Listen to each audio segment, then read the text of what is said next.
take a look at the player that Argentina is trusting to bring this back or get this streak started, Ivo Giorgini. LAIC 6-3 finish, pretty strong start, and some really powerful Pokemon with like a lot of different adaptation options with the Ogerpon and the Clefable, so some redirection and a lot of power. Yeah, lots of power and redirection going through. Of course, I had the privilege again of seeing a Clefable on my screen. As me and Shanali said a few weeks ago, it is one of those Pokemon that you love to see because it's something that is a fan favorite. It's a big pink blob, but also it has a very, very good tool. And if we do see something like an Urshifu coming out from Calvin or a Dondozo, this one of those Pokemon that counter it really, really well because of its typing and its ability.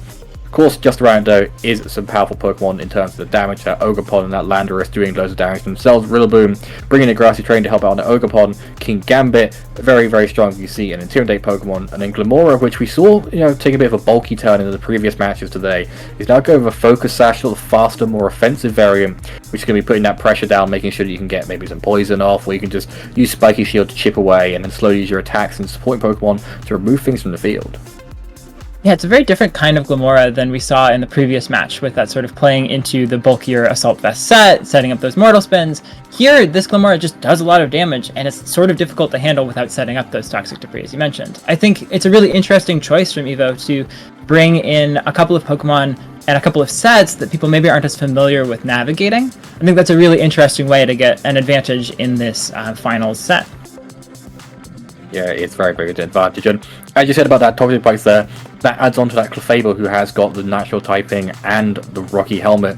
Just Pokemon you don't want to be hitting into, especially with these super powerful physical Pokemon that are coming out of the formats we're seeing. Because if you're not hitting them, then you're hitting into the other Pokemon. But they themselves have the moves, have the power to deal out damage themselves. Like we see Clefable's got Ice Beam on Evo's version, which is very, very good for something like a Landorus. So I have to see now if Calvin has brought any of those Pokemon that aren't liking to see a Glimmora or Clefable on the other side of the field.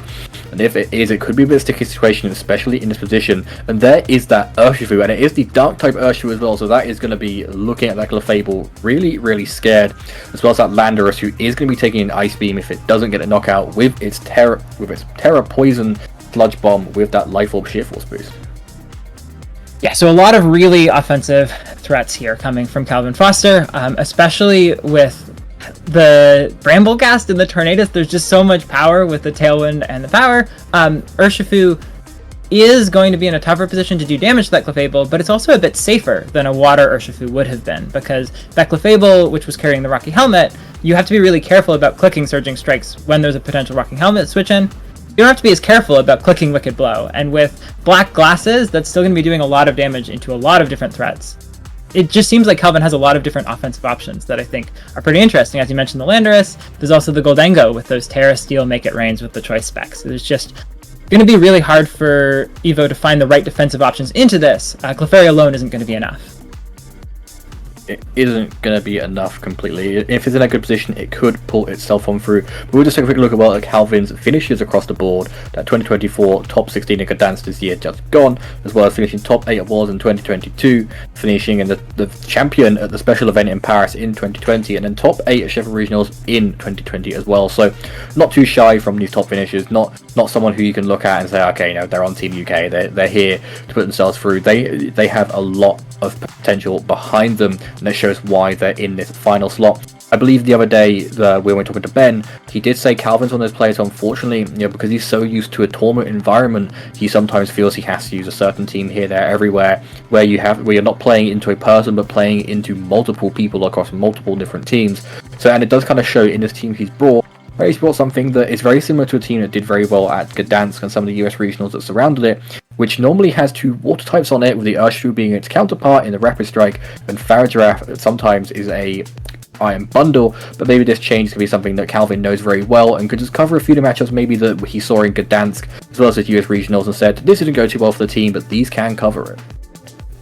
Yeah, it's a really interesting challenge that all these players have for trying to be able to build the right team to bring into this sort of a format. But it seems like Calvin's found a good balance between things that he knows well and is comfortable bringing, and things that are just like a little bit of a twist so that it's hard to prepare for.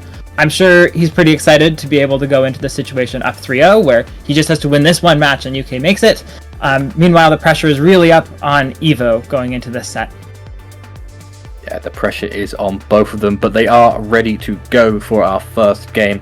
We'll have to see how the pressure brushes off on them to go into this turn 1 of game 1. So there's a Landorus double team lead coming out very from Calvin, as you see the Rillaboom plus King Gambit.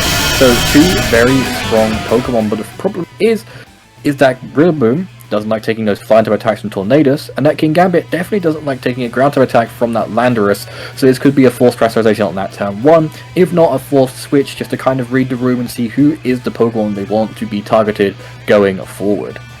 Yeah, I think you've exactly hit the nail on the head. There's just so much damage being pressured from Calvin's side of the field right off the bat. This King Gambit has to be so disappointed that the Landorus it's facing down is the Incarnate form rather than the Therian form. It's not getting the Defiant boost, and it's way more threatened by that Earth power. There are still a lot of options in terms of defensive switches and terrestrializations, and although Landorus and Tornadus have a lot of offensive power, neither of them is going to love taking a Cow-Tap Cleave. So there's definitely a few things that Ivo can do to try to convert this into a positive position, but from the start that's definitely not the lead that I'm sure he wanted to see. It's probably not the lead he wanted to see, but of course it is changing up straight away. We have that Pharaoh Draft coming in, which is going to be very, very useful if there was a priority attack going through into that slot. Protect is the option though from that King Gambit. Again, just finding a way to read that room without having to rely on switching, as Earth Power does go into that slot. It's good to mention that Sandsteer Storm does have reduced damage because of the effect of Grassy Terrain currently on play, but will that be enough to get rid of this Landorus, as Landorus is a self-hit with a Wood Hammer, survives on a sliver of HP, meaning it is going to be fine and dandy for this next turn, especially with the help from that Pharaoh Draft next to it. Yeah, that's a really crucial survival of that Landorus. If that had gone down from the Wood Hammer, that definitely gives Ivo so many options going into this next turn. With things as they are, not being able to use those priority moves to pick off that Landorus is pretty huge, because Landorus is able to take a KO on either Pokemon. It just has to get the targeting right, and meanwhile Ivo still has that position. Because he didn't switch or Terrestrialize last turn, there's still just as much pressure from this Landorus as there was before. Yeah, and that Landorus, as it is, will always be putting out pressure, because it's one of those Pokemon where even though it's got two types it's relying on, that Poison type and that Ground typing, everything in front of it is going to be pressured somehow, even if it's not super effective. And again, with that Clefable switching in, it's just been that same pressure. Rillaboom doesn't like the Poison type moves, and neither does Clefable. There's a massive chunk comes from that Earth power. No special defense drop, which is lucky, but it still is going to be in a threatening position. Landorus is knocked out though by that Rillaboom's Wood Hammer, leaving only one Pokemon on the side of the field for Calvin for the time being. See how Pharaoh Draft goes right. It's that Psychic, so a double up into that Clefable slot, so calling the switch very well.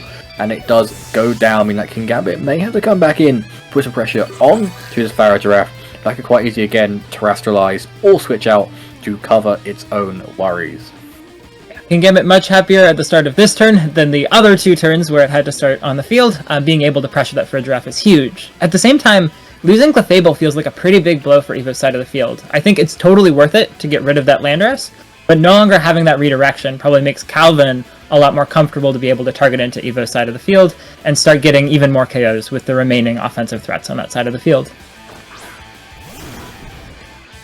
Yeah, it's going to come down to where those offensive threats do put their pressure, and especially with something like that Urshifu coming in with the Clefable gone, there's nothing that's really taking all of its hits. The King Gambit isn't going to like its fighting type attacks. The Rillaboom is going to be okay, and both of them taking neutral from two very powerful attacks, especially with the boost from that Backblasters, because it's going to be nice to see where that priority and damage goes. Do you get rid of the Rillaboom, who can set up terrain over and over again, or do you get rid of that King Gambit, who has an imminent Sword Stance in its arsenal to make sure that it is throwing down damage? Pharaoh Giraffe itself, it could want to switch out, or it could opt to stay in if you can read heavily into what this King Gambit is doing.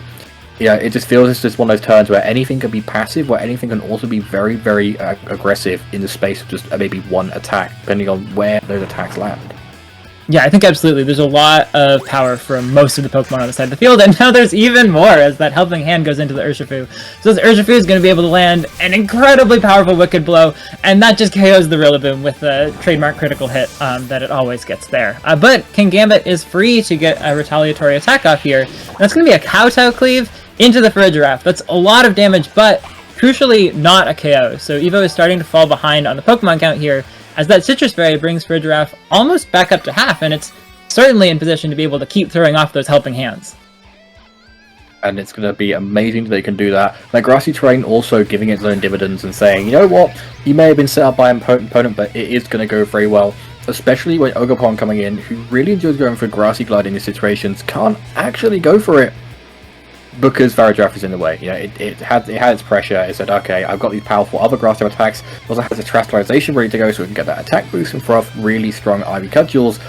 But there's also that case of, if you leave Urshifu alone, then Varajaf can maybe set up a Trick Room or can just start being supportive and just go for that helping hands throughout the rest of the game. But if you go into that Varajaf, Urshifu can then just put out loads of damage again into both of these Pokemon. Spiky Shield is going to annoy it a bit, but it goes for that Spiky Shield. Yeah, it goes for Spiky Shield. I do apologize, and it's just going to, you know, go for this loop of it can throw damage onto anything. As there is that Terastallization to open up this turn, give it an attack boost to the Ogerpon, as well as its already powerful base damage. So this is the really crucial last bit of offense left on Evo's side of the field. You've got that boost to the attack, you've got the Terra boost to the Ivy Cudgel, but this Varajaf is able to get up a helping hand onto this Urshifu, and we might be seeing, oh, it's faster, and it gets the Wicked Blow off and KOs the Ogerpon. That's so huge. If the Ogerpon had been faster, this whole turn would have played out differently. But with things as they are now, things are looking really dire for Evo. I don't know how a Kingambit is ever going to break through an Urshifu. It is going to be a big worry having a Kingambit break through an Urshifu right now. If it's typing naturally, the Terastallization was used up on that Ogerpon, maybe hoping it would be faster. Of course, this is only open team sheet, so you have no idea what the speed tiers are going to be. Unfortunately, it did not fall in that way. Urshifu, of course, in this style of team, wants to be roughly around max speed to make sure it's guaranteeing as much damage being thrown out as quick as possible, alongside its amazing supporting cast. So I want to say some way out for Evo, but it's just Kingambit will drop to a close combat. You can keep protecting all you want, but you can't Sucker Punch to have some sort of miracle crit, even if that was going to put yourself in a good position.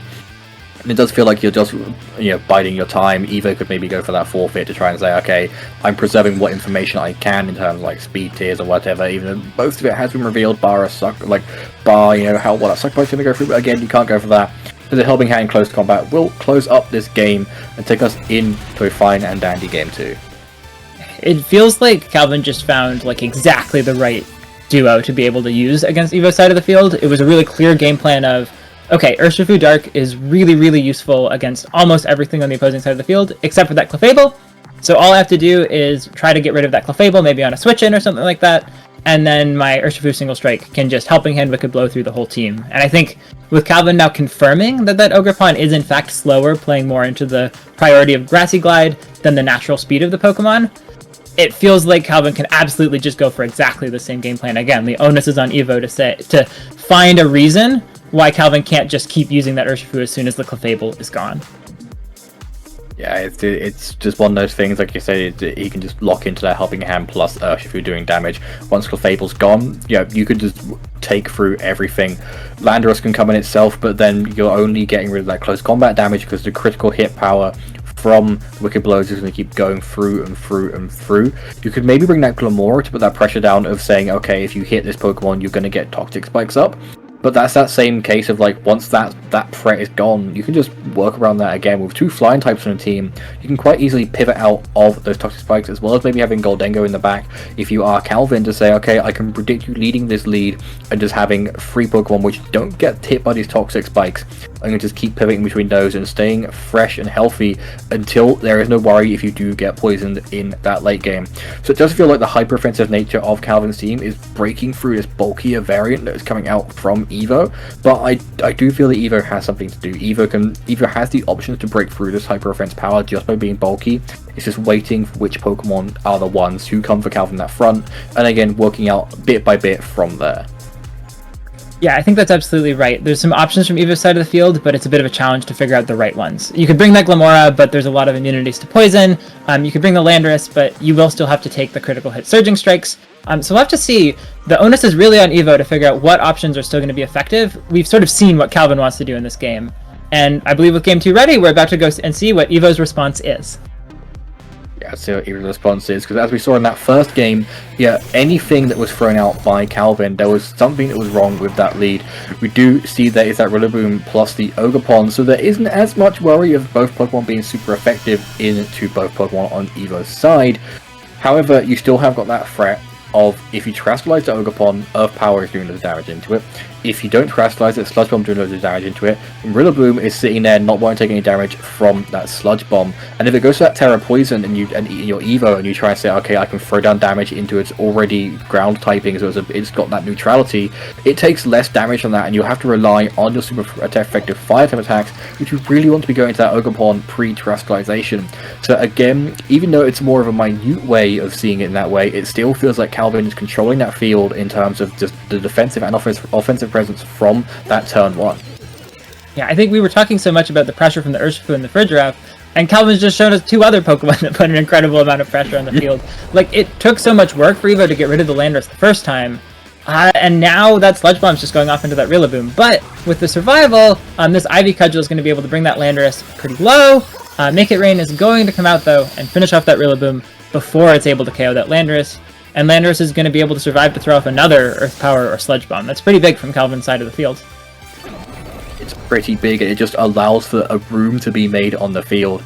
Like, we see that there's Landorus and Clayville in the back for Evo. A Landorus coming in, it's not going to take any damage from those Earth Powers or Sanity Storm, obviously. It's going to take a bit from the Sludge Bomb. Landorus is still a very strong Pokemon that aren't super effective normally still do a chunk, so you're going to be putting a lot of pressure down there. And with this Ogerpon being whittled away more and more and more, you then have that pressure of even an Earth Power with that Grass typing still might get a knockout as it gets lower. If not, that same thing comes in where the Sludge Bomb is still doing loads of damage because of just how powerful Landorus is in its incarnate form. And now it just feels that Evo has to rely purely on this super strong Landorus Therian to just put pressure down, get rid of that Landorus, or maybe try and get some ground attacks into the Golden Go, who does the switch out though, keeping itself safe from resetting its stat boost, meaning if it does come in later in the game, it will be at its highest potential, as it is Faradraft coming on down, which will stop any priority moves coming out from that Ogerpon should they occur. Yeah, so the Fridgeraff switching in to block that Grassy Glide option from Eva's side of the field, but it looks like Eva's going for a Terastallization into the Flying type with this Landorus Therian. Crucially, this Landorus Therian does hold that Choice Scarf item, so it's going to be able to, it's the one Pokemon on Eva's side of the field that can outspeed that Landorus and KO it, and it is going to do so now, being able to land that Terra Blast into the Landorus and finishing it off. That puts this Ogerpon free and clear to start throwing damage out. It's no longer being threatened by that Landorus like we've been talking about for these first few turns. And that Ivy Cudgel is going to go into that Fridgeraff and bring it down to just above Citrus Berry. So maybe perfect range for that Terra Blast to pick up the KO, I'm not sure. It could be a good range, of course. Grassy Terrain, again, coming in handy and dandy for Calvin, even though he did not set it up himself. So it's going to be nice to see, as you said, will that be that perfect number for either another Ivy Cudgel or a Terra Blast to go ahead and knock it out. Urshifu comes on in though, which is going to be a bit annoying for working it out, because naturally you'll want to think, okay, I want that super effective damage down into that Urshifu. You know it can't do too much to the Landorus if you can pilot it well. Now with all that Clefable in the back, you have that mind game of you just switch it into either of these slots, whatever one you think is taking the hit from that Urshifu, and then if you call it right, then the Pokemon that is left on the field can maybe throw down loads and loads of damage onto either of them. And it's just be so nice to see that, because now it feels Evo, even though there is that positioning where it's, a bit, still not perfect, it feels a bit better than last time where you're preserving that Clefable until the very end of the game. Yeah, so preserving the Clefable, definitely useful. It's going to be coming in now to hopefully catch a surging or a single strike Urshifu attack, but being able to have this pressure from Calvin's side of the field definitely gives a lot of options. As we see the Terastallization being burned, that's going to bring that Urshifu into the Ghost typing, or pardon, the Dark typing, which is going to protect it from those Terra Blasts. And so Evo really just counting on, did he get this call right? Did he switch the Clefable into the right spot to be able to get this Rocky Helmet chip? Or is something else going to be taking a Wicked Blow? We see the Wicked Blow coming out into the Ogerpon. That's going to be another KO, and we're down to just 2 Pokemon on Evo's side of the field. Already down a game as well. Not looking good whatsoever for Evo. Bringing that Clefable in a great position where it could have taken a hit from very, very powerful attacks. But alas, it did not go into the slot that they wanted to, and is just going to be sitting there. It's got its fairy typing. It's not 4 times effective into that Urshifu anymore. So if it had gone pre-Terra, because it doesn't hold that Focus Sash, a Moonblast probably would have knocked it out. But it's just going to have to come down to playing everything safe. Now, with that Intimidate as well, where you're not going for that Wiki Blow, if you do offer that close combat, you can say you're safely taking less and less damage as time goes by. But follow me in the way as well. You can, Landorus can sit there happily and say, okay, take a hit, Clefable, I'll get the damage down. You can maybe just go for Rock Slide just to call it a day, or can just try and throw down damage. That Terra Blast is still going to be doing a fair bit, given how strong Landorus is naturally going into both of these Pokemon. There are maybe some options with this Landorus. Landorus choice with a Choice Scarf, sort of famously the Pokemon that can bring you back from a really tough spot. But things are definitely looking a little bit dire. Down to so few Pokemon with the Goldengo in the back means that this Landorus really has limited options for what it can lock into. We are going to see that Follow Me come out from the Clefable, redirecting anything this Urshifu can do, but the crucial question is, what's the move Landorus is using for the entire rest of the game? And the answer is Stomping Tantrum, which is going to take a lot of hits to finish off this Urshifu. It's going to take a lot of hits. We see even with that no weakness of pure resistance going into that Clefable, that helping hand, Terror, Dark, Wicked Blow, Black Gas is boosted, you name it, it's on there. Did loads and loads of damage to that Clefable. And it can't even keep going for those Moonblasts if it wants to. It has to start playing a bit more preservative and going for those Follow Me's to at least keep the Landorus safe. Does a Moonblast out, that could be a perfectly timed Moonblast to get rid of that Urshifu. I mean, that Farigiraf was the Pokemon to deal with. Alas, it is now looking more and more in Calvin's favour. And with Pokemon still in the back as well, it does look even better, especially if that Claypool does happen to survive. Hold and Go is going to deal with it very, very well. Yeah, I think Calvin just having the pure Pokemon advantage versus a choice-locked Pokemon gives a lot of options here. Evo has a great 2 Pokemon to have here if he had anything in the back to sort of clean things up afterwards. But without that, yeah, as long as you can take out the Landorus, then you've got the Goldengo for the Clefable. If you sort of are able to finish off the Clefable and then bring the Urshifu back in, that gives you a lot of options, and that's what we're seeing right now with Calvin pivoting this Goldengo in. I'm just going to try to preserve other Pokemon for a little bit later, as Clefable goes for Protect, and this Landorus is going to be able to Stomping Tantrum. That Farigiraf getting damaged, but the Farigiraf is going to be able to get closer and closer to finishing off these 2 Pokemon with a free attack here. Yeah, just getting close to finish things off. The Psychic does go into that Protect, probably hoping just to double down, or maybe just call it Follow Me and just try and call it a safe play. Of course, we do see the Stomping Tantrum going into the Farigiraf, so maybe we had Evo trying to call the switch in for the Goldengo on that slot. But of course, it does come into the Pokemon that is having more of a worry with this Clefable in that Urshifu. So we have to see where it plays out from here. Clefable tries to go for another Protect, doesn't get it, which means that it is going to be very, very open play if the Stomping Tantrum doesn't knock out the Goldengo, as it does live on a Sliver, which means it can go for a Make It Rain to close up this match for sure, as Landorus lives on a little tiny bit of HP. But we do know that there is a super strong Psychic coming out from this Farigiraf towards the later end of the game, which should clean things up for Calvin and give another win to the UK, meaning that their praises were right, their thoughts, their chants, their everything went all that way, and they have brought it home for VGC in the Victory Road World Cup. Brought it home so convincingly. That's 4 wins in a row, this game being even a 2-0. That's just such an impressive performance from the UK. It really felt like they pulled out all the stops, brought some wonderful Pokemon and some really good game plans. I just loved how that Urshifu played off in that last game, being able to just throw so much pressure and mind games. Like we saw, Evo had such a tough time trying to figure out how can I get these attacks to land in the Clefable and not take out my other Pokemon. And it was just so hard to sort of consistently get those guesses right, especially already down a game. It just felt like the UK really prepared for some wonderful angles into these Argentinian players, and it really paid off for them. Just like such an impressive showing from these UK players, absolutely.